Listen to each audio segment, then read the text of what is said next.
তো মুভির শুরু হয় ভারতের ইতিহাসকে দেখিয়ে, যখন ব্রিটিশদের রাজত্ব প্রায় শেষের দিকে চলে এসেছিল। চারিদিকে খুশির বাতাবরণ বইছিল। লোকেরা সমস্ত মুক্তিযোদ্ধা ও রাজাদের বলিদানকে স্মরণ করছিল, যাদের জন্য তাদের উপরে থেকে ব্রিটিশদের অত্যাচার চিরতরে শেষ হয়ে গিয়েছিল।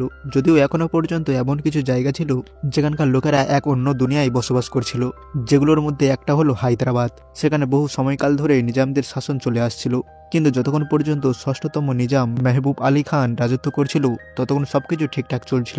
সবাই যে যার ধর্ম খোলাখুলিভাবে পালন করতে পারত। কিন্তু লোকেদের জন্য এই খুশি বেশি দিন স্থায়ী হয় না। এরপর যখন মেহবুব আলী খান মারা যান এবং সপ্তম নিজাম ওসমান আলী খান রাজত্ব সামলাতে শুরু করে, তখন সবকিছু বদলে যায়। তার মতে সে হলো আল্লাহর সেবক এবং তাকে ইসলামকে রক্ষা করার জন্য পৃথিবীতে পাঠানো হয়েছে। যেখানে ইসলাম রক্ষা করার মানে হলো এটাই যে হায়দ্রাবাদে শুধুমাত্র ইসলাম ধর্মের মানুষ থাকবে, যেটার জন্য সে একটা সৈন্যদলও বানায়, যেটার নাম ছিল রাজাকার। এবং সেটাকে সামলানোর জন্য মানুষরূপী এক জানোয়ারকে দায়িত্ব দেওয়া হয়, যার নাম হলো কাসিম। কাসিমের অত্যাচার কোনো মানুষের পক্ষে দেখা সম্ভব ছিল না। সে সমস্ত স্থানে যেখানে যেখানে মন্দির ছিল সেগুলোকে ভেঙে সেখানে মসজিদ নির্মাণ করে, নিষ্পাপ শিশুদেরকে হত্যা করে এবং মহিলাদেরকে শোষণ করতে শুরু করে। তাদেরকে বিনা কাপড়ে রাস্তায় নাচতে বাধ্য করানো হয় এবং তারপর তাদেরকে পুড়িয়ে হত্যা করা হয়। গ্রামের মেয়েরাও তার হাত থেকে রক্ষা পায় না। সে তাদেরকে মানুষ নয় বরং শিকারের চোখে দেখত। কিন্তু এটা তো কিছুই না। এরপর যা ঘটল সেটা আরও অবাক করে দেওয়ার মতো ছিল। দেশের বিভিন্ন স্থানে যখন কোনো মেয়ের প্রথমবার মাস হতো, তখন সেটাকে একটা নতুন জীবনের শুরু হিসাবে ধরা হতো এবং সেই খুশিতেই গ্রামে উৎসব পালন করা হতো। এই উৎসব চলাকালীন একদিন গ্রামে এক জানোয়ার আসে আর বলে এ এখন সরকারের সম্পত্তি। এই বলে সে সেই মেয়েটাকে উঠিয়ে নিয়ে যেতে থাকে। কিন্তু গ্রামের লোকেরা এতে চুপ করে থাকে না। তারা সবাই মিলে সেটার প্রতিবাদ করে আর তাকে মেরে গ্রাম থেকে বের করে দেয়। সে যেতে যেতে তাদেরকে হুমকি দেয় যে আমি এটার বদলে অবশ্যই নেব, দেখে নিও তোমরা। কিছুক্ষণ পর এই গ্রাম জ্বলে পুড়ে ছাই হয়ে যাবে। এরপর কিছুক্ষণের মধ্যেই কাসিম নিজের সাথে করে কিছু সৈন্য নিয়ে এসে গ্রামের লোকেদেরকে নির্মমভাবে হত্যা করতে শুরু করে। সে প্রথমে গ্রামের সমস্ত পুরুষদেরকে একে একে গুলি করে মেরে ফেলে। এরপর সে নিজের লোকেদেরকে বলে এখন যেহেতু এই গ্রামের মহিলাদের স্বামী বেঁচে নেই, তাই এরা এখন তোমাদের, ওদের সাথে তোমরা যা মন চাই করো। এই কথা শোনার পর সমস্ত সৈন্যরা তাদেরকে শোষণ করতে শুরু করে। এইসব ঘটনা এক সাংবাদিক নিজের পত্রিকায় তুলে ধরে দেশের সমস্ত মানুষদেরকে জানানোর চেষ্টা করে।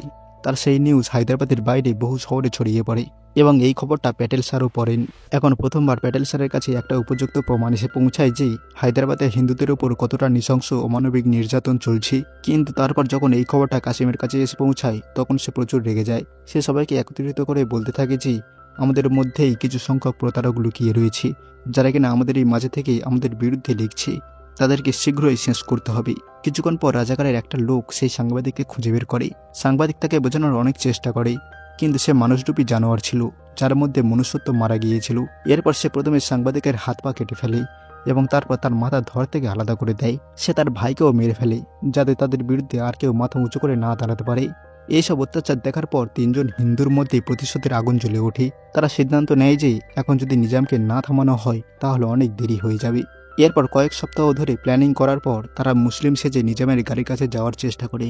এরপর সুযোগ বুঝে তাদের একজন নিজামের গাড়িতে বম ছুড়ে মারে, কিন্তু নিজামের গাড়ি সেই বমের হাত থেকে রক্ষা পেয়ে যায় আর এখন সেই লোকটা তাদের হাতে ধরা পড়ে যায়। কিন্তু তার দুই সাথী কোনো রকমের সেখানে থেকে পালিয়ে যায়। এরপর ধরা পড়ে যাওয়া লোকটাকে কাসিমের সামনে হাজির করা হয়, যেখানে তার উপরে কয়েক ঘন্টা ধরে টর্চার করা হয়। তারপর তার শরীর থেকে সমস্ত পোশাক খুলে ফেলা হয়, এটা চেক করার জন্য যে সে মুসলমান নাকি হিন্দু। তখন তারা জানতে পারে যে সে হিন্দু ছিল। লোকটা বারংবার তাদের কাছে থেকে জল চাইছিল, কিন্তু তারা তো একটা কলসিতে প্রসাব করে সেটা তাকে খাইয়ে দেয়। এরপর তার গলা তাকে মৃত্যুর কোলে শুইয়ে দেয়। এই ঘটনার পর কাসিম বুঝতে পারে হায়দ্রাবাদের হিন্দুরা এখন আর চুপ করে বসে থাকবে না, তারা যে কোনো সময় বিদ্রোহ করতে পারে। সেই জন্য সে নিজামকে গিয়ে সতর্ক করে দেয় যে তাদেরকে যুদ্ধের জন্য প্রস্তুতি নেওয়া উচিত। এরপর নিজাম পাকিস্তানের সঙ্গে সম্পর্ক স্থাপন করার চেষ্টা করে এবং তাদেরকে 200 কোটি টাকার সাহায্য পাঠায়, যাতে যদি কোনোদিন ভারতীয় সেনা তাদের উপর আক্রমণ করে তাহলে পাকিস্তান সেটা সুযোগ উঠিয়ে অন্য দিক থেকে তাদের উপর আক্রমণ করবে। এটার সাথে তারা বাইরে থেকে হাতিয়ার আনতে শুরু করে। তার জন্য তারা একটা সামুদ্রিক পোর্টও কিনে ফেলে। তারা জানতো যে যদি ভারতীয় সেনা তাদের উপর আক্রমণ করে তাহলে তাদের মোকাবিলা করা এত সহজ হবে না। সেই জন্য কাসিম নিজেই প্যাটেল স্যারের সঙ্গে দেখা করতে যায় এবং তাকে বলে আমাদেরকে একটা আলাদা দেশ বানাতে দিন, আপনি এটার মধ্যে হস্তক্ষেপ করবেন না। তখন প্যাটেল স্যার শান্ত গলায় তাকে বলে তোমার রাজ্যে কোটি কোটি ভারতীয়রা থাকে, শুধুমাত্র তোমার কথায় হায়দ্রাবাদকে ভারত থেকে আলাদা হতে দেওয়া যাবে না। আমি জানি যে তুমি পাকিস্তানের সঙ্গে হাত মেলাতে গিয়েছিলে এবং হিন্দুস্তানকে দুর্বল করার চেষ্টা করছো। এরপর কাসিম তাকে হুমকি দেয় যে যদি আপনি হায়দ্রাবাদের উপর হামলা করেন তাহলে আমরা হায়দ্রাবাদে থাকা সমস্ত হিন্দুদের এক রাতের মধ্যেই শেষ করে দেব।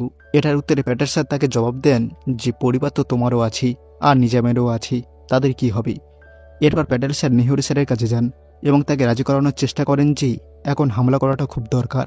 তখন নেহেরু স্যার বলেন, ভারত কখনো প্রথমে আক্রমণ করেনি। কিন্তু তখন প্যাটেল স্যার বলেন, তাহলে কি আমরা ততক্ষণ পর্যন্ত অপেক্ষা করব যতক্ষণ না ওরা আমাদের উপর আক্রমণ করছে। এরপর অনেক ভাবনা চিন্তা করার পর নেহেরু স্যার সেটাতে রাজি হয়ে যান এবং তারপর হায়দ্রাবাদে আক্রমণ করার আদেশ দিয়ে দেওয়া হয়। এবং অন্যদিকে যখন এই কথাটা নিজামের কানে গিয়ে পৌঁছায় তখন সে তার সমস্ত সৈন্যদেরকে হিন্দুদের উপরে আক্রমণ করার আদেশ দেয়। কিন্তু এখন পরিস্থিতি পাল্টে গিয়েছিল।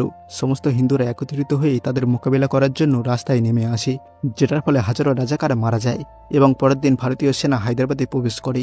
এরপর থেকে নিজামের রাজত্বের উল্টো গুনতি শুরু হয়ে যায়। সেনারা সমস্ত রাজাকারদের একে একে মেরে ফেলতে শুরু করে। এইসব দেখার পর সাধারণ মানুষও তাদেরকে সাহায্য করার জন্য এগিয়ে আসে, যেটার ফলে কিছু ঘন্টার মধ্যেই সমস্ত রাজাকার মারা যায়। এইসব দেখার পর নিজাম পাকিস্তানের কাছে থেকে সাহায্য চায়, কিন্তু পাকিস্তান যদি তাদেরকে সাহায্য করে তাহলে তাদের হাত থেকে জম্মু কাশ্মীর হাতছাড়া হয়ে যাবে। এই বাহানা বানিয়ে তারা কেটে পড়ে।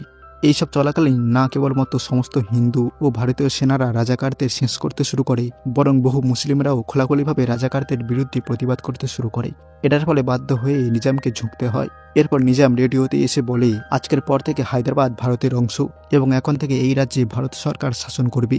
এটা শোনার পর পুরো রাজ্যে খুশির জোয়ার ছড়িয়ে পড়ে আর সবাই সর্দার প্যাটেল স্যারকে ধন্যবাদ জানায়, যার এগিয়ে আসার কারণে এটা সম্ভব হয়েছিল। এবং এটার সাথেই মুভির সমাপ্ত হয়ে যায়। তো বন্ধুরা, এটা কেবল একটা মুভির গল্প ছিল মাত্র। জানে না এটাতে কতটা সত্যি অথবা মিথ্যা ছিল।